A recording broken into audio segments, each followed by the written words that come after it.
Irmãos queridos, nós vamos então abrir o texto bíblico na carta de Paulo aos Efésios, capítulo 6, e vamos fazer a leitura dos versos 10 até o verso 20. Efésios capítulo 6, a partir do verso 10. Paulo diz assim: quanto ao mais, sede fortalecidos no Senhor e na força do seu poder, revestivos de toda a armadura de Deus, para poderdes ficar firmes contra as ciladas do diabo. Porque a nossa luta não é contra o sangue e a carne, e sim contra os principados e potestades, contra os dominadores deste mundo tenebroso, contra as forças espirituais do mal nas regiões celestes. Portanto, tomai toda a armadura de Deus, para que possais resistir no dia mau, e depois de ter vencido tudo, permanecer inabaláveis. Estai, pois, firmes, cingindo-vos com a verdade, e vestindo-vos da couraça da justiça. Calçai os pés com a preparação do evangelho da paz, embraçando sempre o escudo da fé, com o qual podereis apagar todos os dardos inflamados do maligno. Tomai também o capacete da salvação e a espada do Espírito, que é a palavra de Deus, com toda a oração e súplica, orando em todo o tempo no Espírito, e para isso vigiando, com toda perseverança e súplica por todos os santos, e também por mim, para que me seja dada no abrir da minha boca a palavra, para com intrepidez fazer conhecido o mistério do Evangelho, pelo qual sou embaixador em cadeias, para que em Cristo eu seja ousado para falar, como me cumpre fazê-lo. Amém. Irmãos amados, Paulo escreveu esta carta quando ele estava preso em Roma, na sua primeira prisão, por volta dos anos 61, 62. Paulo tinha estado nesta cidade de Éfeso, que era a capital da província da Ásia Menor, por cerca de 3 anos. E para mim, um dos grandes avivamentos que eu encontro na história da igreja, um deles aconteceu em Éfeso, uma cidade de mais de 300 mil habitantes, uma cidade idólatra, uma cidade feiticeira, e uma cidade que se rende à palavra de Deus, que vê o poder do evangelho desarticulando os poderes da idolatria e da feitiçaria. E em 3 anos que Paulo passa ali, igrejas são plantadas em toda a província da Ásia Menor. Agora Paulo está enviando esta carta a esta igreja. E nesta carta Paulo retrata de uma maneira eloquente este eterno projeto de Deus, que planeja a nossa salvação, que executa a nossa salvação e que nos dá garantia dessa salvação. A nossa salvação é uma obra do Pai, é uma obra do Filho, é uma obra do Espírito Santo. Depois que Paulo retrata este plano eterno que se consuma na história, que tem a garantia de que será verdadeiramente consumado na segunda vinda de Cristo, ele ora para que a igreja entenda a riqueza desse chamamento, qual a riqueza da sua herança e qual o poder que está à sua disposição. Paulo mostra nessa carta ainda como nós éramos antes deste encontro com Cristo, estando nós mortos, estando nós depravados, estando nós condenados, estando nós escravizados ao diabo, ao mundo e à carne. Mas Deus, porque nos amou e por causa da riqueza da sua graça, nos salvou, pela graça mediante a fé, para as boas obras. E Paulo então mostra como Deus junta judeus e gentios num único corpo, numa única igreja. No capítulo 3, Paulo retrata que este era o grande mistério oculto das eras. De que forma que os gentios eram coerdeiros juntamente com os judeus desta grande salvação em Cristo Jesus. E ele volta a orar pela igreja, para que ela receba poder, mediante a habitação de Cristo no nosso coração, para que toda a igreja compreendesse a grandeza do amor de Deus, e fosse tomada de toda a plenitude de Deus. Quando Paulo vai para o capítulo 4, ele começa a aplicar esta gloriosa doutrina e retrata para você e para mim que nós precisamos viver de modo digno da vocação com que fomos chamados, vivendo em mansidão, vivendo em humildade, vivendo em longanimidade, porque nós estamos ligados a um só Senhor, temos um só Deus, temos uma só fé, temos um só batismo. Paulo então começa a mostrar a necessidade de vivermos uma vida santa. Quando vai para o capítulo 5, ele mostra que é preciso imitar a Deus, é preciso ser cheio do Espírito Santo de Deus, e você demonstra essa plenitude do Espírito Santo de Deus na relação marido e mulher, mulher-marido, na relação de filhos e pais, pais e filhos, na relação de patrão e empregado, empregado-patrão. Agora ele está concluindo a carta, e ele diz o seguinte no verso 10, quanto ao mais, ele está concluindo, esse é o ápice da carta.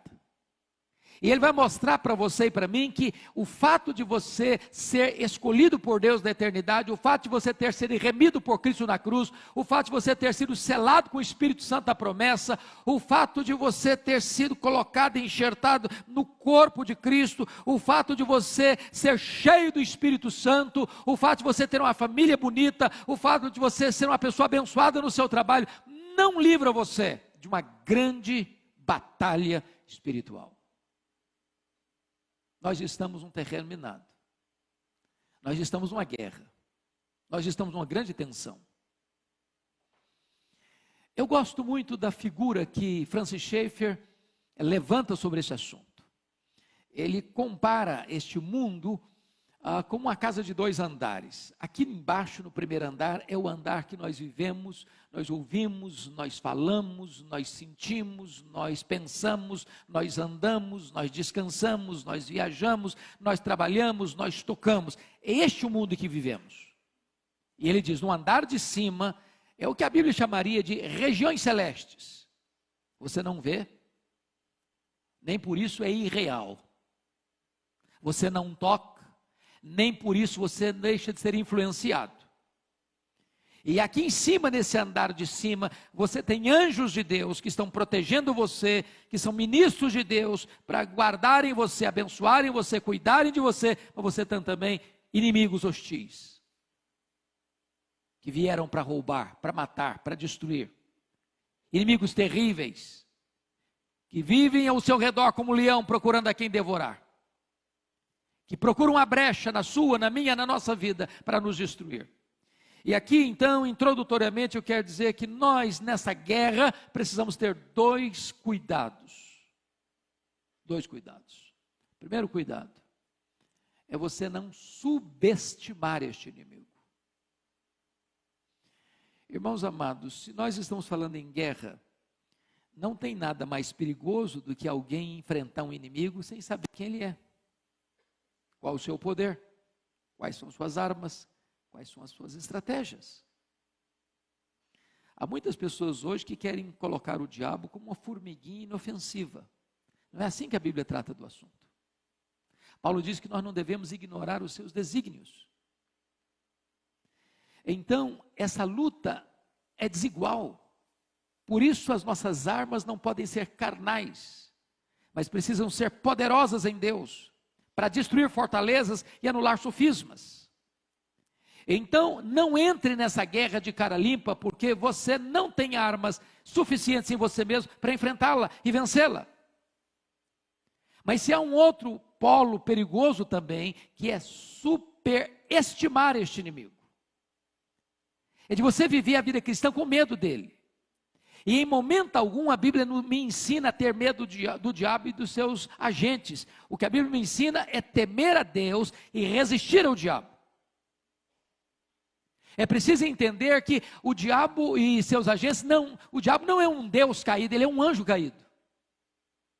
É preciso entender que o diabo, ele só pode agir dentro dos limites que Jesus estabelece para ele, e nem 1 centímetro a mais.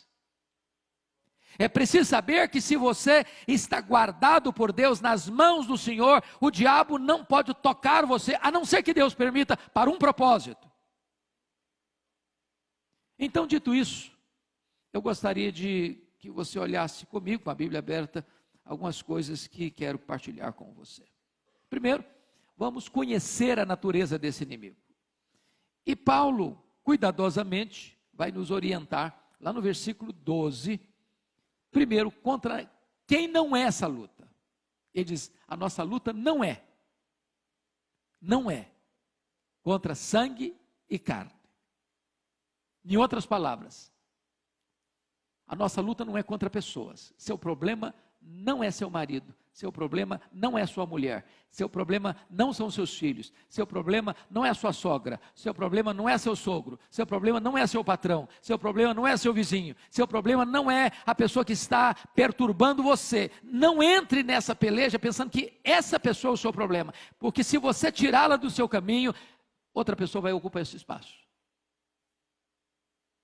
Não atinja pessoas, achando que essa pessoa é o alvo da sua luta. Às vezes essas pessoas podem ser colocadas estrategicamente por este inimigo. Mas a sua luta não é contra pessoas.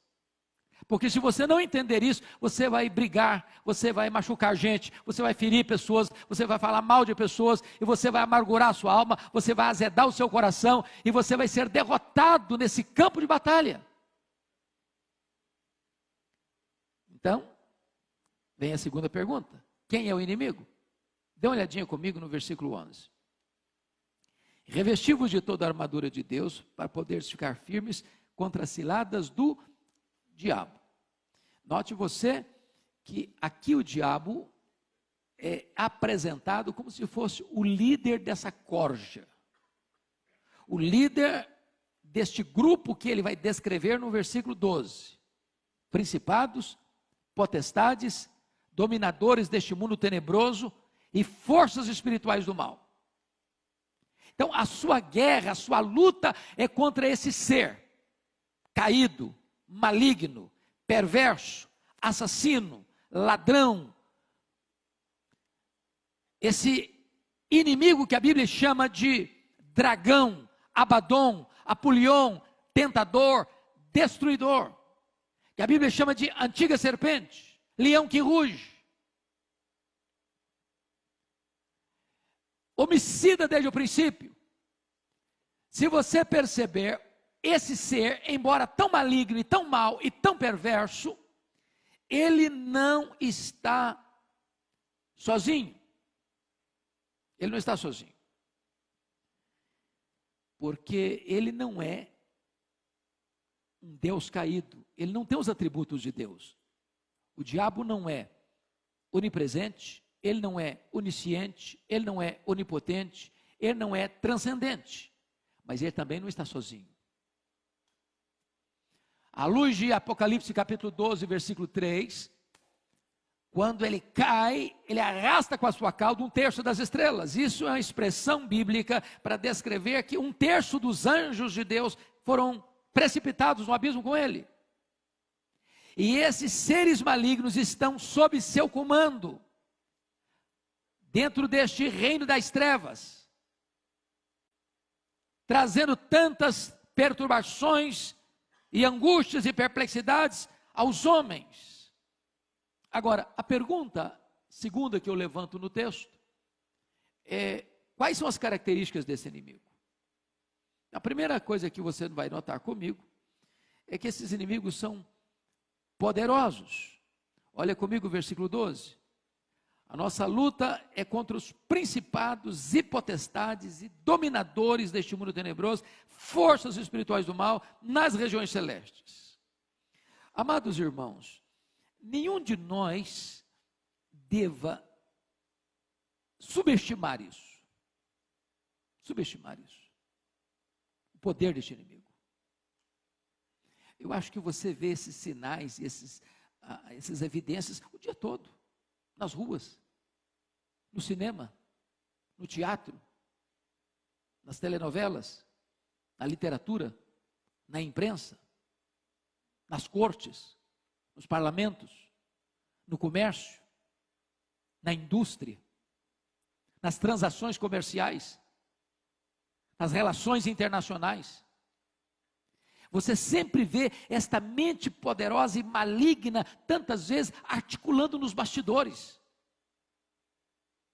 com a sua mão invisível, porém pesada, perigosa, destruidora. Paulo então vai retratar para nós que esses inimigos são sim poderosos, mas mais do que isso, eles são malignos.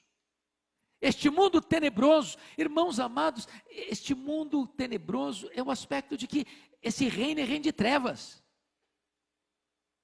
de escuridão, de violência, de maldade, de promiscuidade, de mentira, de opressão, de injustiça, de malignidade, que vem para destruir pessoas, que vem para arruinar famílias, que vem para arrebentar com casamentos, que vem para levar as pessoas ao desespero existencial, que vem para acabar com as pessoas, para arrebentar com elas de todas as formas, de todos os meios.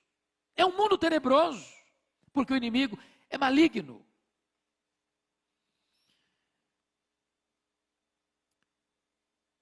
Mas tem um outro aspecto que vale a pena destacar. Esses inimigos são também astutos.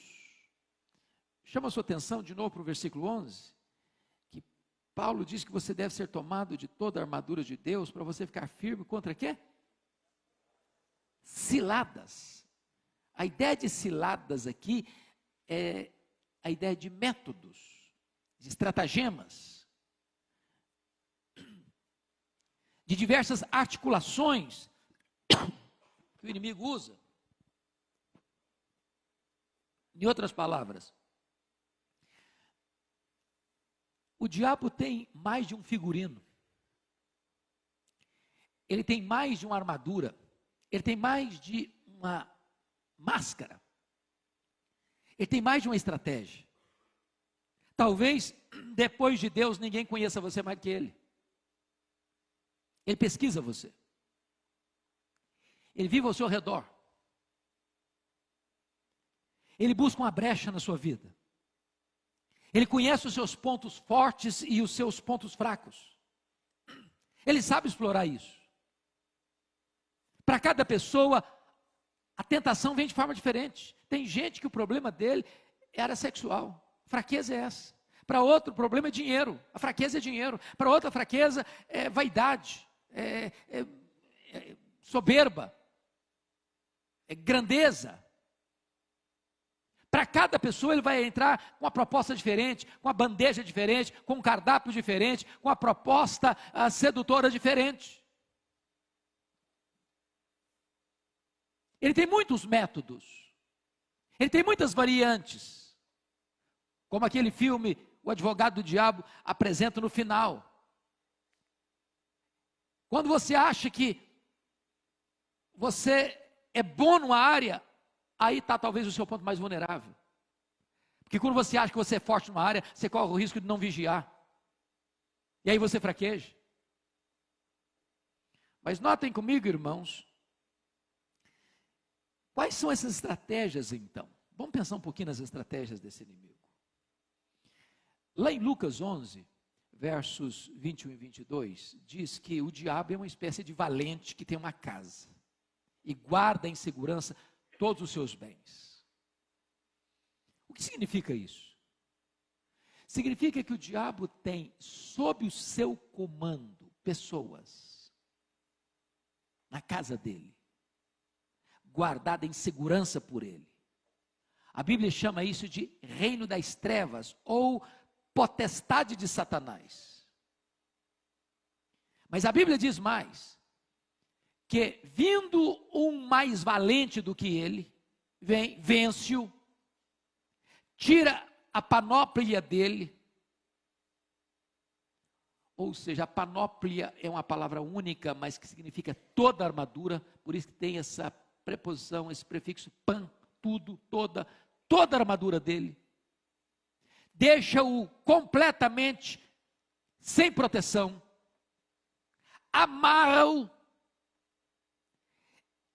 e saqueia os seus bens.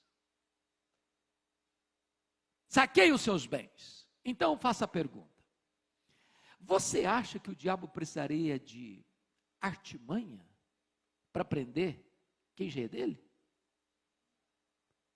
Você precisa de um laço para pegar um passarinho que já está dentro da gaiola? A quem você acha que o diabo usaria suas artimanhas mais perigosas? É lá no carnaval? É lá no campo de futebol? É lá no teatro? É lá no submundo? Ou é exatamente contra a igreja de Deus? Daqueles que não estão nas suas mãos que ele tenta capturar? Agora, quais são essas artimanhas que o inimigo usa? Eu gostaria de citar alguns para você. Primeiro, está lá em Mateus 13:19, que quando a semente, a palavra de Deus é semeada, vem o maligno e arrebata essa semente do coração. Irmãos, eu não sei quanto a vocês, mas todo culto onde a palavra de Deus é pregada é um território de batalha espiritual. Eu conheço gente que vem para a igreja e bastou sentar, o cara pode estar sem uma gota de sono, o cara dorme. Dorme. Dá um sono nele que ele não tolera.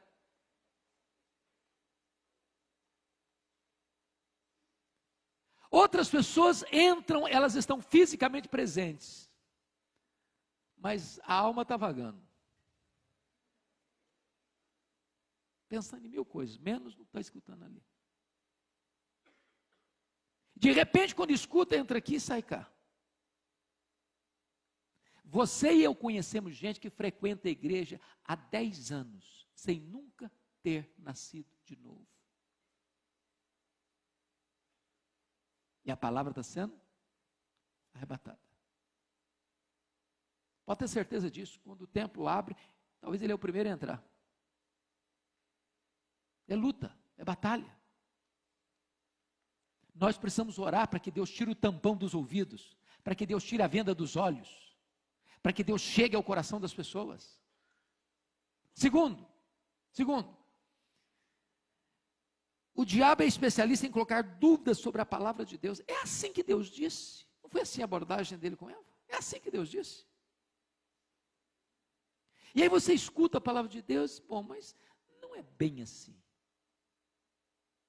Aliás, não é assim.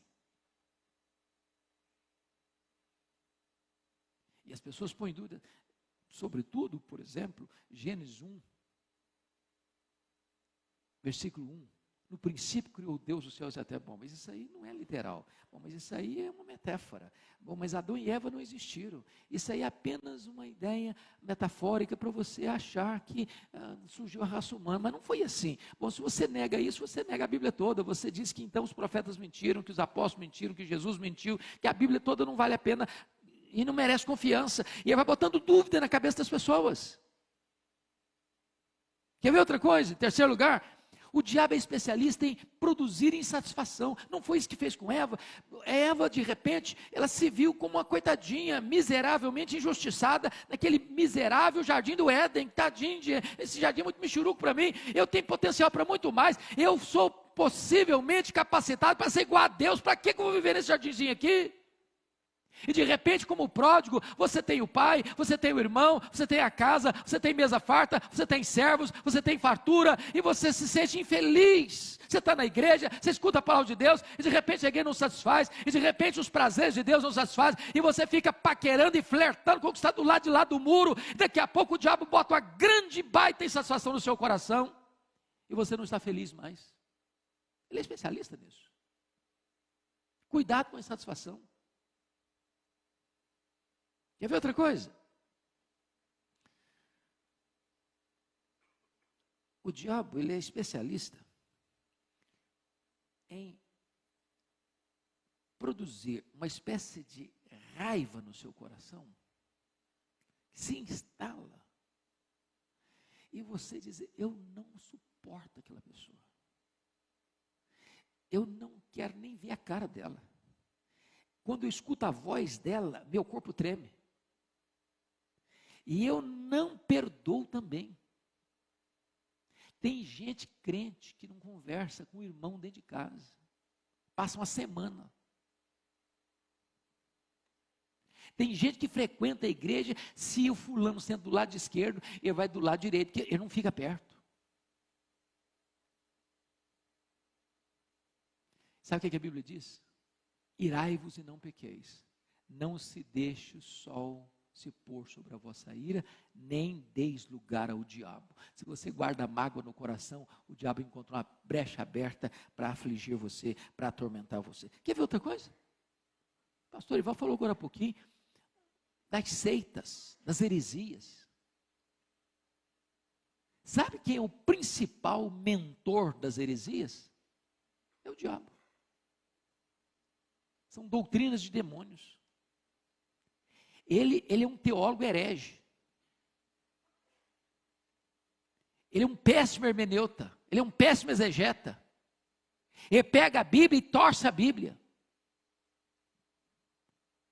E muitas das heresias, irmãos, que estão aí circulando e atraindo tanta gente e capturando tanta gente, tem como fonte os demônios. Então são estratégias. Agora, quer ver outra estratégia dele? Olha comigo o versículo 13. Dá uma olhadinha aí. Portanto, tomai toda a armadura de Deus, para que possais resistir no dia mau. Eu fico impressionado com essa expressão aqui, porque a Bíblia diz que todos os dias, de certa forma, são maus. Nós vivemos num mundo que jaz no maligno. Você já tentou, por exemplo, ligar a sua televisão, ou a CBN, quem gosta de notícia, ou qualquer outro tipo de rádio, de FM, e escutar 1 hora e concordar com tudo aquilo que foi falado durante 1 hora? É isso mesmo. Subscrevo tudo isso aí. Você percebeu como é que é a coisa? Nós vivemos num mundo mau. Os valores são outros, estão invertidos, estão às avessas. Agora, existe o que a Bíblia chama de o dia mau. E que dia é esse? Que dia é esse? Nós estamos falando de estratégia de guerra. Pense comigo nessa cena de guerra. Você que já assistiu tantos filmes de guerra, tem hora que 2 exércitos estão lá numa conflagração, num conflito, numa batalha, e de repente o comandante do lado de cá recolhe a sua tropa. Recolhe. O do lado de lá não está sabendo o que está acontecendo. Por que está recolhendo? Está com medo? Está fraco? Não tem mais capacidade de resistência? E de repente é estratégia recolher. E quando, todo filme de guerra é assim, você pode perceber isso, quando a cena está tranquila, os soldados estão subiando, assim, aquela calmaria, aquele negocinho assim, parece que está até numa colônia de férias, aí vem chumbo grosso. É assim na guerra, espiritual também. Pensa na casa dos 2 andares. Você está lá embaixo, no primeiro andar, tranquilo, no nice e tal, está tudo bem, está tudo em paz, está com saúde, família vai bem, está promovido no emprego, os filhos estão tudo bem sucedido no trabalho, na escola, e está aquela maravilha, aquela nice, você nem vai para a igreja mais, também reunião de oração você não vai mais, vigília nem fala nisso mais, e você também está até de férias de Deus, e de repente está tudo calmo. Aí, de repente, lá do andar de cima vem uma ordem.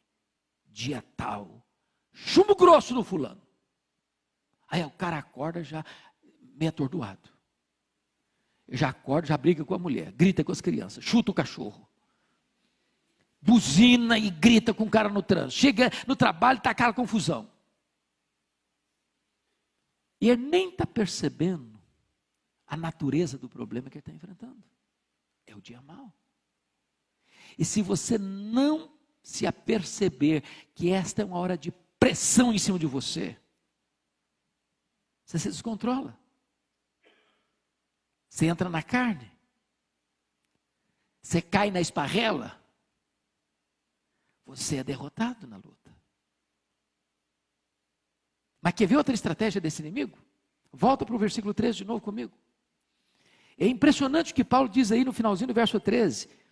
Para que possais, portanto, tomai toda a armadura de Deus, para que possais resistir no dia mau. O dia mau é para resistir. Resistir. Agora, o que diz aí? E depois de terdes vencido tudo, não parte tudo, Aí sim, aí você pode estarelhar as armas, aí você pode dar uma relaxada, aí você pode até tirar umas férias. É isso que está escrito aí? Não. E depois de ter vencido tudo, permanecer inabaláveis. Sabe o que significa isso? Você precisa continuar vigiando.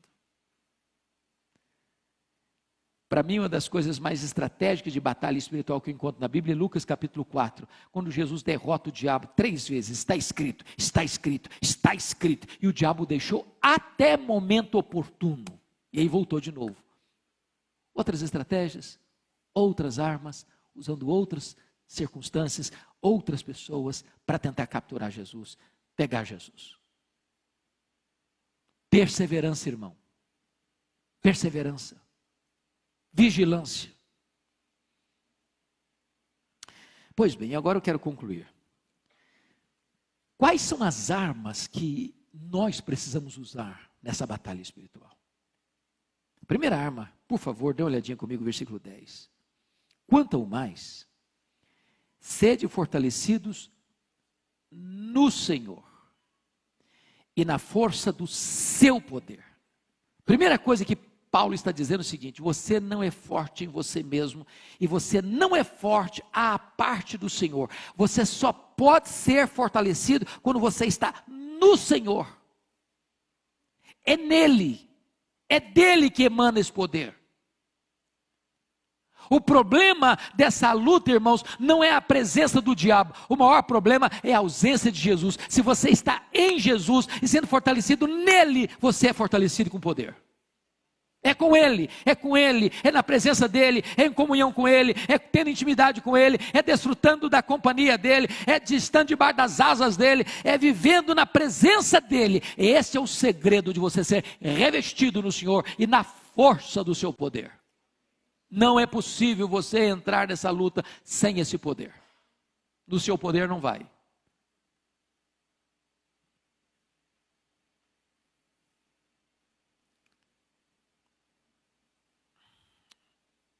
Eu não sei se vocês já leram, eu sugeriria vocês um dia encontrarem esse livro, para dar uma lida nele, um livro que foi compilado pelo reverendo Augusto Nicodemos, quando ele morou na África do Sul, Reavivamento na África do Sul, é um livreto que você lê numa sentada, mas um dos livros mais fenomenais que eu já li, a história do avivamento de Quacisabanto. E como é que aquele avivamento começou? É quando o líder daquele trabalho missionário, o pastor Earl Stiggin, foi chamado para orar para uma moça possessa, endemoniada, e ele não conseguiu. E os missionários vieram, e não conseguiram. E eles ficaram vários dias tentando expulsar a caça de demônio da moça, e não conseguiram. E a conclusão dele foi essa: eu vou embora daqui. Eu não tenho autoridade para pregar mais aqui. Foi quando tudo mudou naquela missão. O Espírito de Deus segredou o coração dele. Você não tem que ir embora, você tem que buscar poder. Buscar poder. Esse poder, irmãos, não é uma frase de efeito. Esse poder não é uma gincana mental, onde você elabora algumas frases de efeito e as coisas vão acontecer. Não, não é. Esse poder não é maquiado pelo homem, não é produzido pela terra. Esse poder é o poder do Espírito Santo que emana do céu. Só esse poder pode dar a você vitória em determinados momentos dessa luta espiritual. E Earl Stiggin então começa a orar, começa a jejuar, e os missionários começam a orar, e começa a jejuar, e começa a acertar a vida com Deus, e começa a chorar pelos seus pecados, e foram meses, foram anos de acerto com Deus, até que houve um grande derramar do Espírito Santo. A moça foi liberta, os feiticeiros foram se convertendo, e ali milhares e milhares e milhares e milhares de pessoas foram sendo salvas. Eu visitei esse local. E eu confesso que durante toda a minha vida, eu nunca vi, foi o lugar que mais eu senti a presença de Deus em toda a minha vida. Era uma espécie de, parecia que você via Deus no ar. Eu nunca vi nada igual. Você já pensou que você está num culto público e você ter 200 crianças? Criança é criança em qualquer lugar do mundo, com o rostinho no chão, adorando a Deus.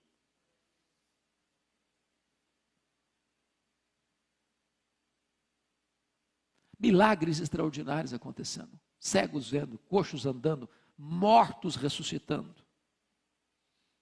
Eu ouvi o testemunho pessoal da regente do coral, que ficou 17 horas no caixão. Quando estava indo para o cemitério, Deus a levantou da morte. Agora, como é que começa isso? Quando alguém reconhece o seguinte: eu preciso de poder. Eu preciso de poder. E poder não se recebe na academia, e poder não se recebe apenas com a intelectualidade humana, poder se recebe com joelhos dobrados, com o derramar do Espírito Santo de Deus. Nós precisamos desse poder. Segunda coisa que Paulo nos ensina, irmãos, versículo 11, é que nós precisamos ser revestidos não de alguma, mas de toda a armadura de Deus. E toda a armadura de Deus, uma palavra só no grego, é panóplia. Nós precisamos da panóplia. Nós precisamos de cada peça dessa armadura. Não pode ter brecha. Não pode ter brecha. Você precisa proteger sua cabeça. Você precisa proteger o seu coração. Você precisa proteger o seu corpo. Você precisa proteger seus pés. Você precisa proteger todo o seu cérebro. Você precisa uma espada na mão. Você é um guerreiro. Você precisa ter armas de defesa e de combate. E depois que tudo isso estiver pronto, então, versículo 18 diz que você precisa fazer isso num ambiente de oração, com toda oração e súplica, orando em todo o tempo, no Espírito, e para isso vigiando com toda perseverança e súplica por todos os santos. Eu queria concluir fazendo uma pergunta a você.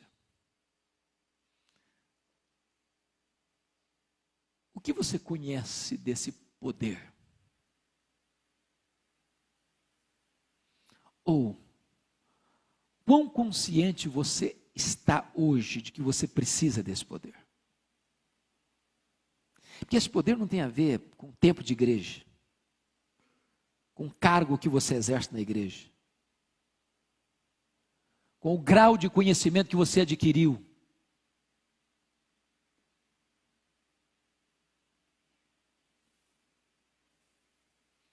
Eu disse isso aqui há alguns anos, e eu queria repetir porque o nosso auditório é outro hoje. Uma experiência que marcou profundamente a minha vida. Eu estava pregando num culto de formatura do Seminário Presbiteriano do Norte, em Recife, na Igreja Presbiteriana das Graças. Um dos formandos, depois do culto, me procurou para me contar uma história que ele tinha vivenciado naquele ano. Ele era um bom pregador e hoje ele é um missionário fora do Brasil. E ele recebe um convite muito honroso para pregar numa das maiores igrejas presbiterianas do Brasil, uma das mais lindas capitais do país.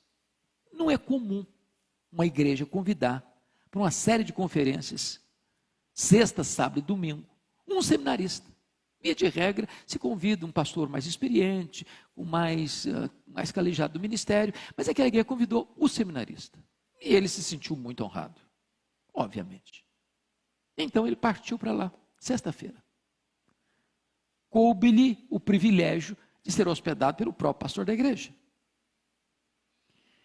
Estava se aproximando a hora do culto, ele já de banho tomado, já botando a sua indumentária para pregar, quando chega uma mulher, muito apavorada na casa do pastor. E a mulher diz: pastor, eu preciso que o senhor vá na minha casa agora. Eu falei: o que foi, filha? Tem uma mulher endemoniada lá, a minha vizinha, e está todo mundo apavorado. Tem uma pequena multidão ao redor da casa, ninguém tem coragem de enfrentar a situação. Vamos lá comigo. E o pastor, muito calmamente, disse: minha irmã, que coisa interessante. Pois acaba de chegar de Recife um santo homem de Deus preparado para essa tarefa. Pensa num seminarista nervoso. cara começou a tremer os joelhos. Eu não sei se eu estivesse lá, eu não teria sentido a mesma coisa. Ele tentou fugir da situação. O pastor disse, não, você vai comigo. E foram caminhando, rua fora, de longe escutaram os gritos cavernosos da mulher. Quando chegaram na casa, que um monte de gente espantada, com os olhos esbugalhados, com o rosto assim, transtornado, e o seminarista mais apavorado ainda, e o pastor disse, seminarista, o caso é todo seu. Pode entrar na casa. Quando ele entrou, ele se deparou com um quadro horrível. Aquela mulher estava com os cabelos desalinhados, com o rosto desfigurado, com os olhos muito cheios de ódio. E quando ele tentou esboçar a primeira palavra, ela lhe deu uma bofetada na cara e jogou ao chão. E no chão ele ficou por mais de 1 hora. E ela bufando ao redor dele como uma fera selvagem. E vou lhes dizer que ele é um cara de quase 2 metros de altura. Ele me disse em lágrimas, esse pastor Hernandes, caído e nocauteado ali, eu senti e vi como um filme passar em minha cabeça a minha história. Seminarista, formando, cheio de arrogância, achava que eu era o tal. Caído, envergonhado, humilhado. Seus pecados vinham como um filme na sua cabeça. Até que depois de muito tempo, ele disse, me senti como Sansão, agarrado nas colunas daquele templo, e fazendo a seguinte oração, oh meu Deus, eu ainda sou teu servo, tem misericórdia de mim, restaura minha autoridade, restaura meu poder, não me deixe envergonhado, Senhor. E quando ele começa a orar desta maneira, a mulher cai. E quando a mulher caiu, ele se levantou. Porque diante de Deus, humildade, mas diante do diabo, autoridade. Autoridade.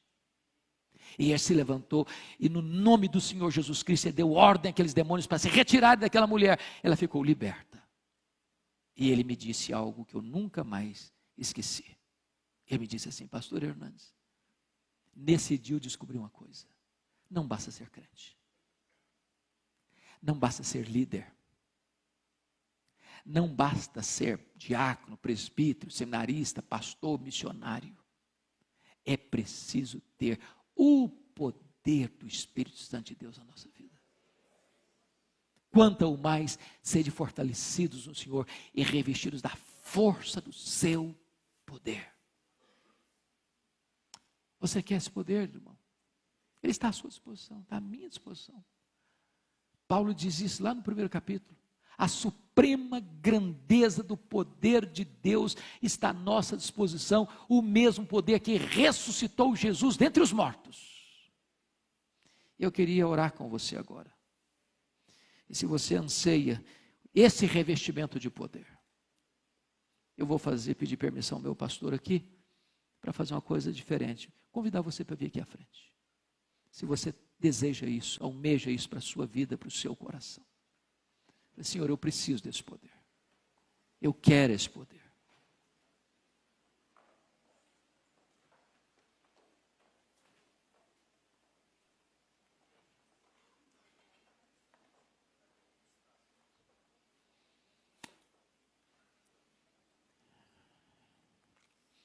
Irmãos amados, nós vivemos dias maus. A força das trevas está aí agindo, à solta, à solta. E nós precisamos desse poder para enfrentar isso, para enfrentar isso. Eu não sei se vocês viram, eu estou com o meu coração ao mesmo tempo empolgadíssimo. Folha de São Paulo publicou domingo passado que nós somos no Brasil, com respeito à juventude brasileira, já a maioria de evangélicos. A maioria dos jovens brasileiros já são evangélicos. Muitos deles ainda com muitas deficiências, com muitas carências. E cabe a nós dar pão para essa juventude, palavra para essa juventude, instrução para essa juventude. Irmãos, por onde eu tenho andado para esse Brasil afora, eu tenho ficado impressionado a quantidade de gente. Estava pregando essa semana passada, sexta-feira, lá na igreja batista, primeira igreja batista de Maceió. Tinha mães com crianças no colo, sentado no chão, não tinha mais lugar para sentar, era sentado no chão com um bebê no colo. Gente faminta de Deus, para todo lado, para todo lado, para todo lado. Deus está soprando, irmãos, sobre a igreja brasileira, e nós precisamos entender o nosso momento, de sermos revestidos com o poder do Espírito Santo, para uma grande cruzada de pregação do Evangelho, porque liberta o povo, é o Evangelho do Senhor Jesus Cristo, este instrumento que liberta, que transforma, que salva, que faz tudo novo na história do ser humano. Que você seja um guerreiro de Deus, revestido com o poder de Deus. Senhor, nós precisamos de Ti. Aqui estamos, Senhor, carentes da Tua graça, reconhecidos, meu Deus, de que nós fomos alcançados por esta graça, transformados por ela, regenerados pelo Teu Espírito, selados pelo Teu Espírito. Hoje fazemos parte da Tua família, do Teu rebanho. Hoje fomos enxertados no corpo de Cristo. Louvado seja o Teu nome. Mas agora, Senhor, nós queremos ser revestidos com o Teu poder. Revestidos com o Teu poder, não queremos fracassar, Senhor, não queremos ser envergonhados, não queremos ser humilhados, nós queremos nos levantar na força do Teu poder, para levar a Tua palavra, para pregar o Evangelho, para ver vidas sendo salvas, pessoas sendo libertas, transformadas, famílias sendo transformadas, a nação brasileira sendo impactada com o poder do Evangelho. Toma, Senhor, a nossa vida em Tuas mãos, reveste-nos com o Teu poder, Senhor. Nós queremos toda a Tua armadura, nós queremos tudo aquilo que Tu tens para nós, não queremos nada que não venha de Ti, mas queremos tudo o que tens para nós. Nós queremos em nome de Jesus, para sermos crentes fortes, crentes perseverantes, crentes vigilantes, crentes cheios de alegria, crentes cheios de entusiasmo, crentes revestidos com o poder do Teu Espírito. Oramos assim, Senhor, em nome de Jesus. Em nome de Jesus, amém e amém.